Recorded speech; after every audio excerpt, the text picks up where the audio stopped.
Chiriboga. Él es sociólogo económico, miembro de la Junta de Regulación Política, Monetaria y Financiera de Ecuador entre el año 2015 y 2016. Actualmente es académico en la Universidad de Sciences Po en París. Sociólogo Chiriboga, le damos la bienvenida.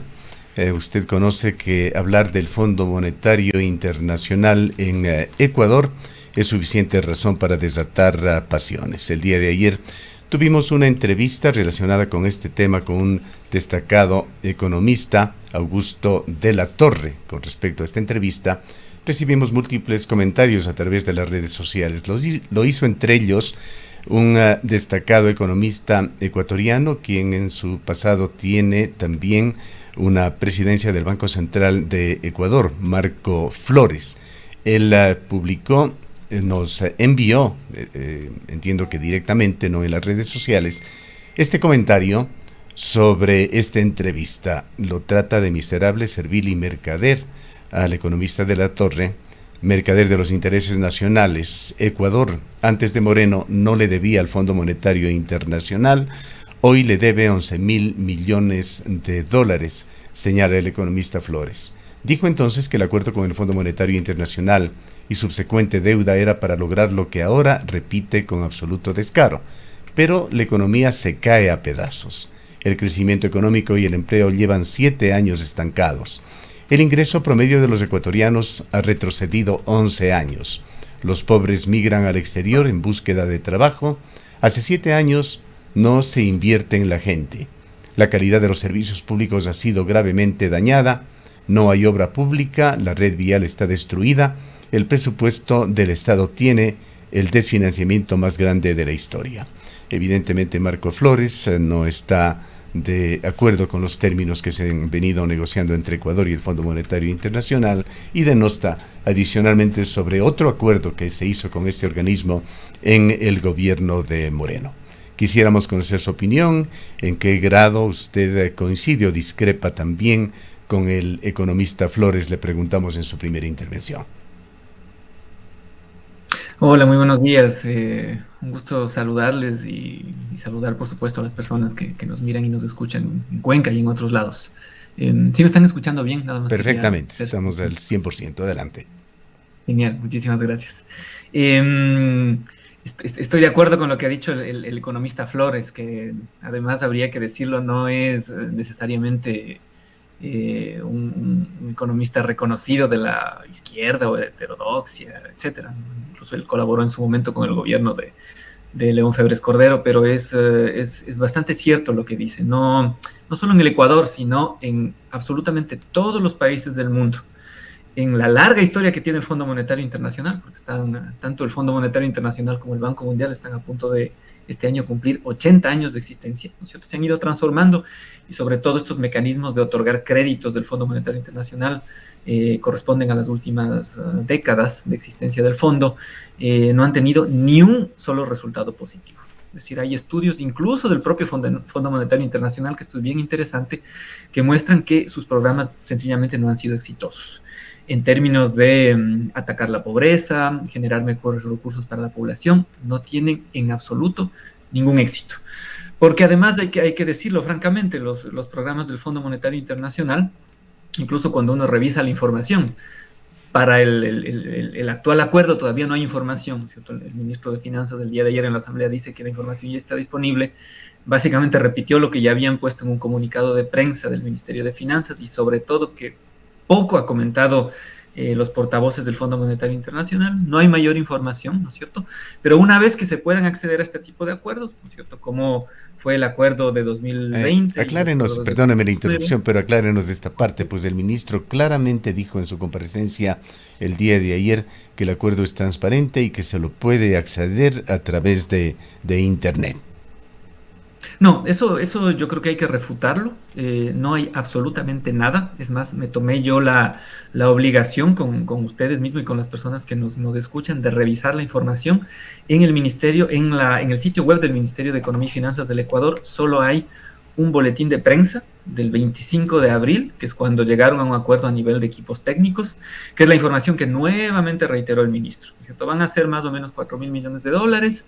no se sabe todavía cuál va a ser la tasa, no se sabe cuál va a ser el calendario de desembolsos, y es un acuerdo a nivel de equipos técnicos. El directorio del Fondo Monetario Internacional tiene todavía que conocer y aprobar el acuerdo. Sí, y permítame rectificar si hay un problema aquí en cuanto a la línea de tiempo. Lo que ha dicho literalmente es que es totalmente transparente y la información estará disponible en línea. Eso es lo que quizás ha aclarado el ministro economista, muy buenos días, que se transparentará todos los detalles, pero cuando ya el Fondo Monetario Internacional, de paso, al momento solamente hay un acuerdo técnico y no hay el pronunciamiento definitivo o la oficialización ya de que se entregará el crédito. Hay esa expectativa, aunque de otro lado está esa declaratoria del ministro de Economía y Finanzas de que cierta información pueda ser considerada como reservada y en este caso no podría ya estar pública para que quien quiera pueda acceder a ella. Muy probablemente estos temas podrían incluirse en esta decisión del Ministerio de Finanzas. Sí, miren, efectivamente hay cuestiones finas de la negociación que se sabrán cuando el acuerdo ya se haga público, que además yo creo que ahí la Asamblea Nacional tiene muchísima razón en morirse de las iras y exigir que le transparenten la información. Es información que debería, por lo que dispone la Constitución y varias leyes, pasar por la Asamblea Nacional. Entonces hay cuestiones de negociación muy finas de la tasa, etcétera, que digamos, son cosas que se entiende que los equipos técnicos manejen. Pero el Ministerio de Economía lo que sí debería decirle a la población es esencialmente qué es lo que está trayendo a la mesa. Digamos, ¿qué le interesa, por ejemplo, en materia de condiciones? Porque una posición que debería tener un gobierno soberano, inteligente, sabiendo además que el Ecuador está en el medio de una crisis económica y de seguridad, es decirle al país, miren, nosotros estamos negociando, algunas cosas les vamos a decir después, pero nuestra propuesta, por ejemplo, es que no pueden haber condiciones fiscales que puedan tener impacto en el desarrollo de nuestra política pública, en las inversiones que tenemos que hacer urgentes para paliar la crisis económica y para paliar la crisis de seguridad. ¿Por qué no le dicen eso a la gente? Entonces eso es lo que molesta.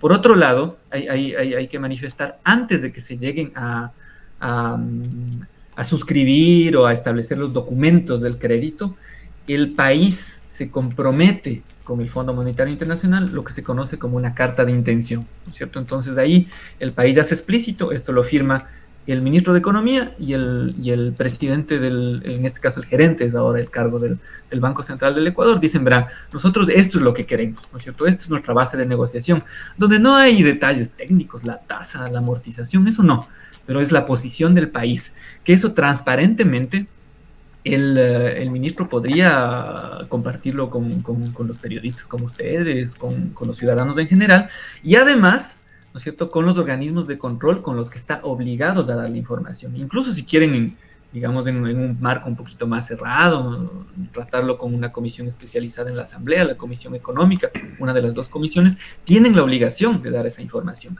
Pero de momento no han dicho nada más de lo que ya se conoce, de lo que en primer lugar, básicamente ha dicho el FMI, porque luego el ministro, en lo que comenta ayer y en la declaración de prensa del pasado 25 de abril, es básicamente lo mismo que dijo. Entonces no dijo absolutamente nada nuevo, al punto que los asambleístas aprobaron una resolución diciéndole, vea, tiene que hacer dos cosas, ¿no es cierto? Primero, tiene que cumplir con lo que dice la Constitución. Este es un instrumento entre dos entes de derecho internacional, el Ecuador y el Fondo Monetario Internacional.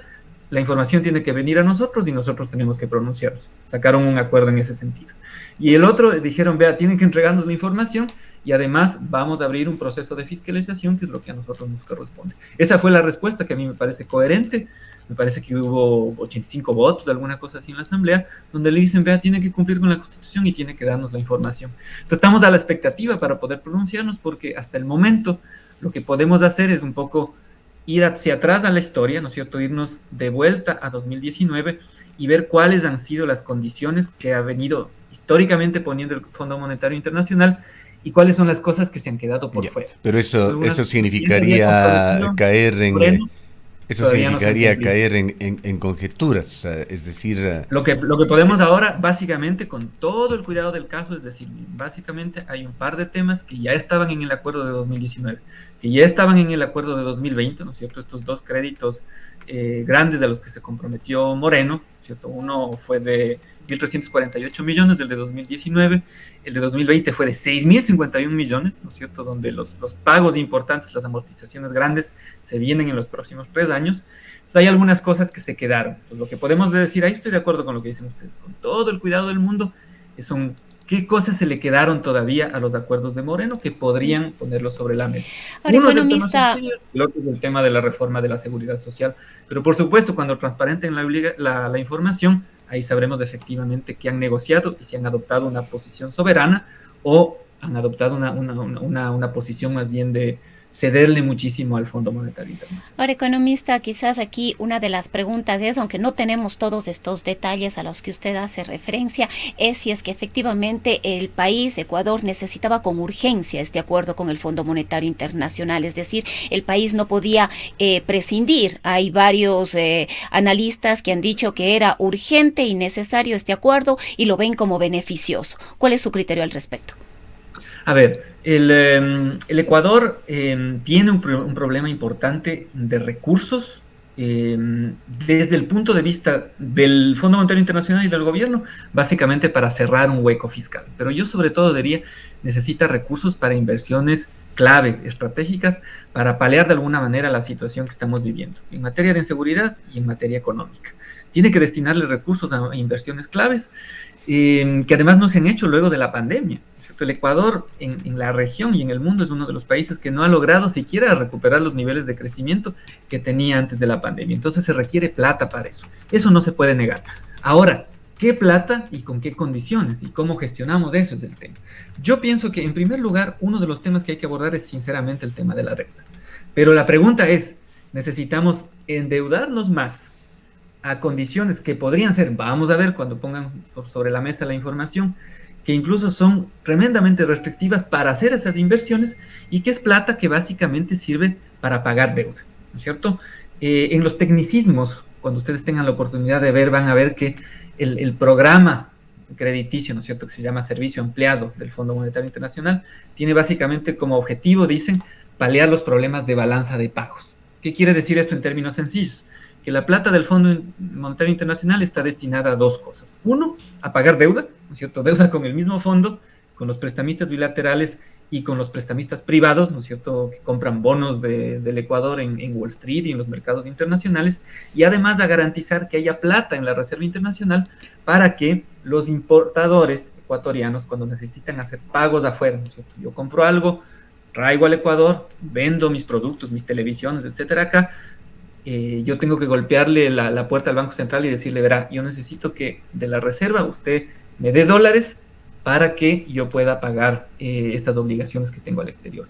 Para eso básicamente. Luego sí hay las condiciones de política económica, que básicamente el fondo lo que le dice al Ecuador es, verá, como usted tiene que garantizarme esos pagos externos, usted no tiene que gastar mucha plata, tiene que subir los impuestos, tiene que hacer reformas aquí, aquí, aquí. ¿Para qué? Para que usted me garantice esa plata. Entonces es una deuda que sirve para pagar más deuda. Con esto yo no quiero decir que no hay que abordar el problema de la deuda que sí tiene el Ecuador. Ahorita estamos hablando que con relación al tamaño de la economía ecuatoriana, que son 6.000 millones de dólares, la deuda que tiene el Ecuador es básicamente la mitad, ¿cierto? Entonces eso hay que abordar. ¿Cómo se puede abordar de manera diferente, que no sea ir a cederle al FMI? Primero, al FMI, lo que hay que decirle es, digamos, una estrategia de negociación debería ser, verán cholitos del FMI, ¿cierto? Mi situación es bien crítica. No me pueden poner condicionalidades en estos términos. Entonces ahí el FMI te puede decir, mira, yo tengo un tipo de facilidades, te puedo prestar un poco menos de plata, pero sin condiciones. O negociar adecuadamente este programa, que es algo muy difícil. Entonces hay que negociar inteligentemente, de todas maneras sabiendo que con todas las reformas que ha venido haciendo el Ecuador en los últimos años, no tiene sobre todo mecanismos de financiamiento interno. Entonces cuando uno no tiene más opción, va donde el chulquero internacional, ¿no es cierto? Y no le queda más que sacarse toda la ropa, tenga el reloj, tenga las joyas y le doy todo. Entonces, primero con el FMI habría que negociar mejor.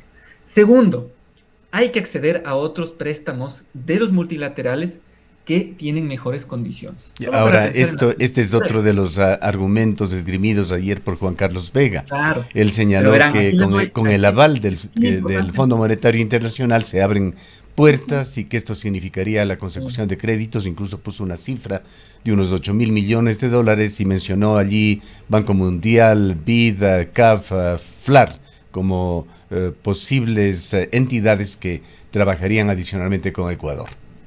Sí, pero aquí hay que poner un poco más de detalle y me preocupa mucho porque si bien el ministro de Economía actual es una persona que viene del sector privado y digamos, está aprendiendo de finanzas públicas, sí hay un equipo técnico que le acompaña, que es muy experimentado, que sabe cómo funcionan las cosas.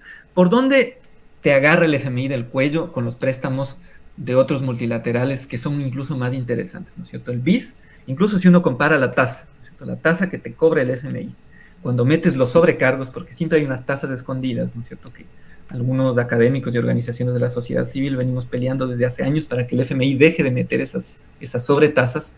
El costo del crédito te sube a un interés de alrededor del 5% que debe estar actualmente, te sube al 7, al 8%. Si comparas con la tasa de interés que te presta el BID, que alrededor está del 5, del 6%, uno dice, bueno, el BID, además del BID no te presta plata solo para garantizar pagos externos, sino puede ser para inversión pública, para construcción. Entonces, ¿por qué no vamos al BID? El problema es que el BID te dice, yo tengo que pedirle su visto bueno al FMI. Y el visto bueno que da el FMI es una cosa que se llama el artículo 4, que es una revisión técnica económica que hace el FMI. Entonces, revisa algunas cifras, hace algunas entrevistas, se reúne con autoridades, se reúne con empresarios, se reúne con un poco de gente y hace un informe. Entonces, con ese informe, entidades multilaterales como el Banco Interamericano de Desarrollo te prestan plata. Entonces, la condición no es que tengas otro crédito con el FMI, es que tengas el visto bueno del FMI. Y esto para contarles un antecedente.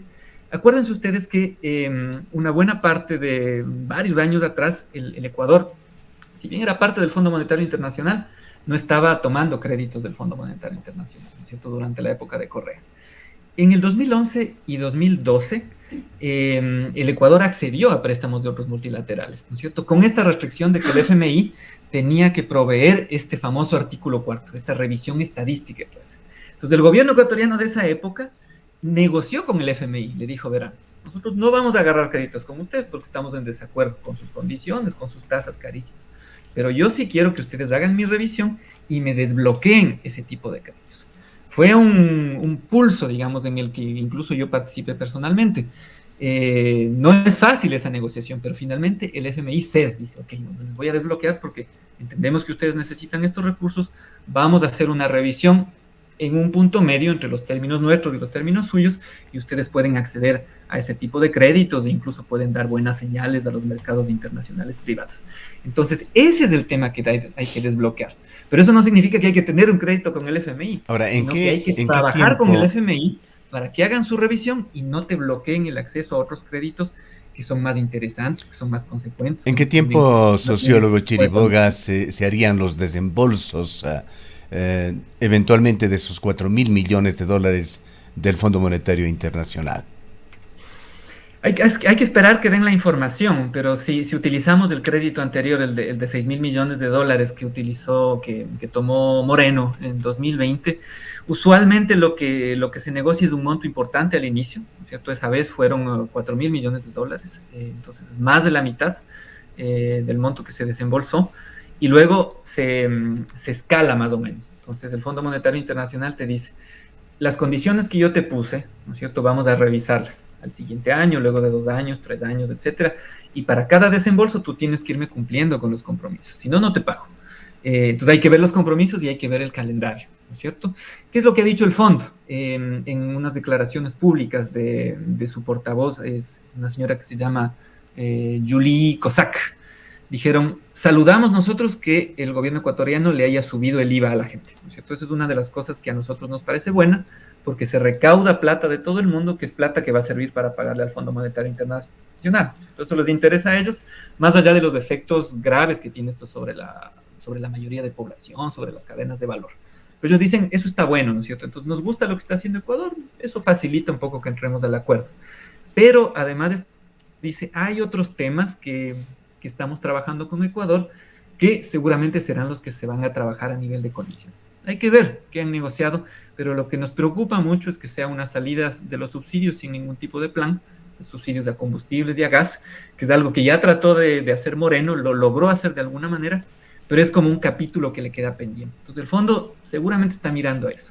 Y el otro es un tema que les es muy querido al entrevistado que ustedes habían tenido ayer, al doctor Augusto de la Torre, que además es funcionario del Banco Mundial, fue funcionario del Banco Mundial, no sé si se ha jubilado ya, pero vive en Washington, que él trabajó muy de cerca, ¿no es cierto? Que es una reforma a la seguridad social, donde se aumentan las cotizaciones y se plantea que la gente, antes de jubilarse a cierta edad, tenga que trabajar más, ¿no es cierto? Para que haya un flujo de plata a la seguridad social, eso de alguna manera alimenta las finanzas del Estado y el Estado puede seguir garantizando sus compromisos de deuda. Entonces habrá que ver, pero normalmente es un monto importante que lo desembolsan al inicio, teniendo en cuenta además que ya hay pagos de deuda importante que se van a hacer este año, pero como les digo, los próximos 3 años, 25, 26, 27, son los pagos fuertes de los créditos anteriores del FMI. Entonces es bastante ¿Qué decisiones, economista, deberá tomar el país? Muchas se barajan, entre ellos una inmediata eliminación o focalización de los subsidios. Usted ya se ha referido al tema de la seguridad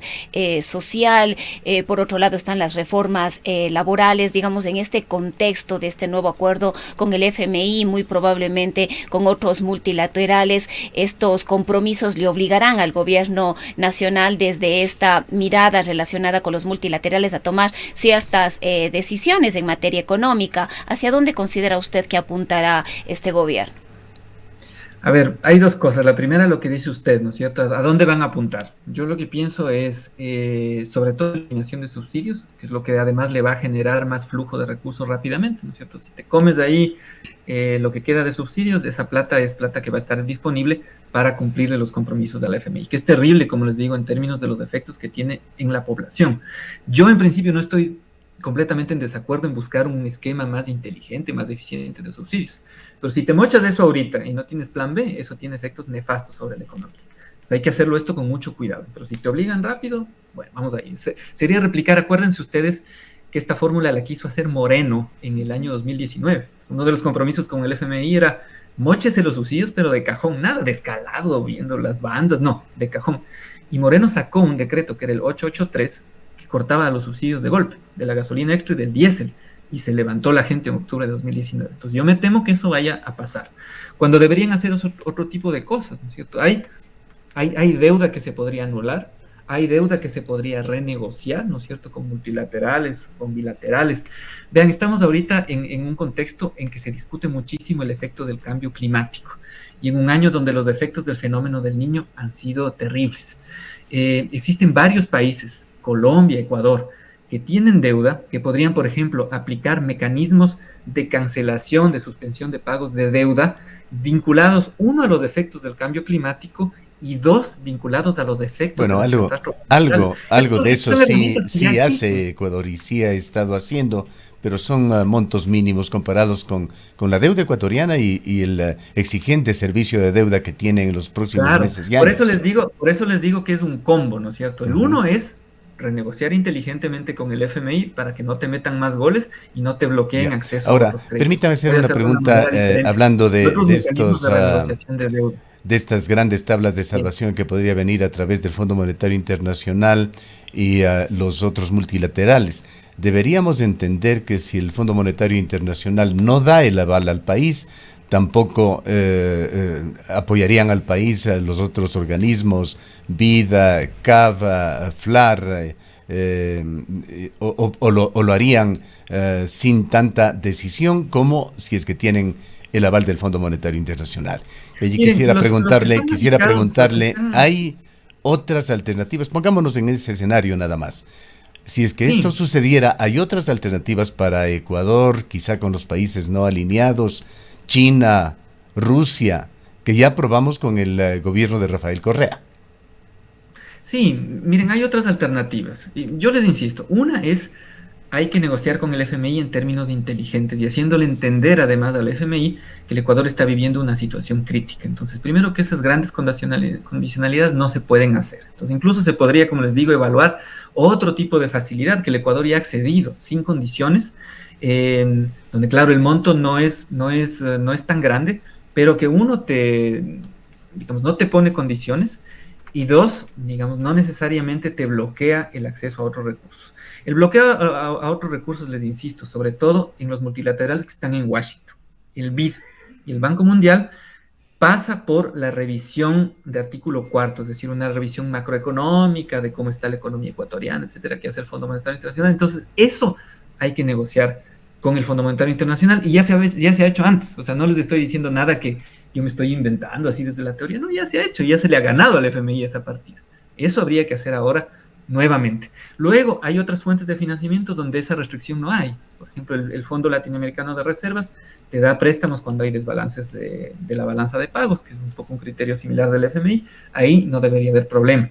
Y explorar otras renegociaciones y otras fuentes. Entonces tiene que ser un paquete más completo, pero no simplemente, digamos, lo que diga el FMI, obsesionados con el FMI, que además te pone ese tipo de condiciones. Eso les digo en el mundo de la deuda. Para mí hay tres pilares, que es algo que quiero decir. O sea, me parece que el problema de la economía y de la falta de plata, de la falta de liquidez, a veces los economistas usan unos términos bien técnicos, aborda tres puntos, ¿no es cierto? El primero es el tema de deuda. Ya les di mis criterios, mi posición sobre el FMI, hay otras opciones, hay negociaciones, hay cancelaciones, habría que hacer un paquete más completo y además hay opciones, hay instrumentos financieros, hay un montón de cosas que se pueden hacer. No les digo que es fácil, pero habría que hacerlo y no solo decir, bueno, lo que el FMI me diga. Dos, impuestos. ¿Pero qué tipo de impuestos? ¿No es cierto? Noboa se fue ya por una reforma tributaria bien regresiva, que quiere decir que va a tener impactos duros para la mayoría de la población, que es subir 3 puntos del IVA, pero habría ya, digamos, ya lo hizo, en algún momento eso habrá que revisar, ojalá, pero queda todo el tema de abordar impuestos a las personas más ricas, ¿no es cierto?, a quienes tienen capitales fuera, todo el tema de cobros pendientes a los grandes deudores del Estado, desde una lógica un poco más coherente de reforma tributaria, donde los más ricos paguen más y los que están en una situación más precaria, más complicada, paguen menos. Y el otro punto, digamos que es donde el Fondo Monetario Internacional y los gobiernos anteriores se encargaron de poner cercos, es una gestión más inteligente de la plata, de la liquidez interna, ¿no es cierto?, que implica evaluar desde una manera muy sensata, muy técnica, digamos, qué herramientas tiene el Ministerio de Finanzas, del Banco Central, para tener mecanismos de autofinanciamiento. Incluso, bueno, la correlación de fuerzas es complicada ahora en la Asamblea, pero incluso algunas reformas se podrían evaluar para darle más margen de maniobra al Estado. Entonces, desde una mirada más completa, ¿cierto?, hay que atacar el tema monetario, el tema de impuestos, el tema de deuda, pero eso no es algo que está planteando el gobierno, ni siquiera en un plan nacional de desarrollo que han presentado ahí, donde hay chicos muy buenos, hay personas que incluso trabajaron con nosotros en planificación años atrás, pero donde han puesto algunas ideas, pero primero no les paran bola, hay que decirlo. La Secretaría de Planificación no cumple un rol muy importante actualmente, pero donde se deberían reflexionar estos temas y tener un paquete, digamos, bien coherente de cómo se tiene que manejar la economía. Pero en cambio, si el Ecuador dice, bueno, voy a ver lo que me dice el Fondo Monetario Internacional, el fondo te mete condiciones brutales y básicamente toda la política que te plantea y te obliga a cumplir tiene que ver con, vean cholitos, tienen que ver la forma en que me paguen deuda. A mí no Sociólogo me interesa Chiriboga, mucho el tiempo se nos va agotando. para pagarme a mí, a los privados y a los bilaterales, a otros países con los que ustedes tienen compromisos, que es una situación bien preocupante. Ahora, en términos de transparencia de la información sobre el FMI, ojalá tengamos información, sobre todo para poder opinar de manera más fina y continuar planteando opciones, que me parece que es importante criticar por un lado, incluso llenarle de adjetivos a los economistas que no nos gustan, pero por otro lado me parece que es importante plantear opciones concretas. Y ojalá el gobierno escuche y diga que vamos a estudiar esto, nos parece importante. Bien, para finalizar, sociólogo Chiriboga, coincide, usted ha dicho al comienzo con el economista Flores, si es que las cosas son así, viene el acuerdo del Fondo Monetario Internacional, sobre el cual no se conocen aún los términos, pero se los sospecha. Seguiremos en ese camino de más caída en la economía, estancamiento en el empleo, disminución del ingreso promedio de los ecuatorianos, pobreza, migración, sin dinero para la inversión pública. Sí, es básicamente los mismos términos, que si ustedes me invitan luego de que transparenten las condiciones, podemos hacer ese análisis, incluso comparado con los acuerdos de los otros años y con otros acuerdos que ha tenido el fondo con países de economías similares. Si es la misma senda, si son las mismas condiciones, si insisten en lo que ya estaban revisando anteriormente, no tengan la menor duda de que ese va a ser el camino. Nomás más de crecimiento económico, no va a haber empleo, no va a haber redistribución de la riqueza, pero por supuesto habrá repago de la deuda del Fondo Monetario Internacional, de los tenedores de bonos y incluso de los países de los que les debemos plata. No es nada prometedora la situación. Más bien yo les diría, si me permiten el escenario contrafáctico, ojalá nos topásemos con la sorpresa de ver el acuerdo y resulta que Ecuador soberanamente se ha bajado algunas de esas condiciones, pero sinceramente no estoy muy positivo de que eso vaya a ser así. Bien, le agradecemos mucho por habernos acompañado. A ustedes por la invitación y por el interés en discutir este tema de manera fina y sin pasiones. Les felicito por eso. Declaraciones del sociólogo Andrés Chiriboga. Él es sociólogo económico, miembro de la Junta de Regulación y Política Monetaria en el gobierno de Correa, año 2015 al 2016, y actualmente académico en la Universidad de Sciences Po en París.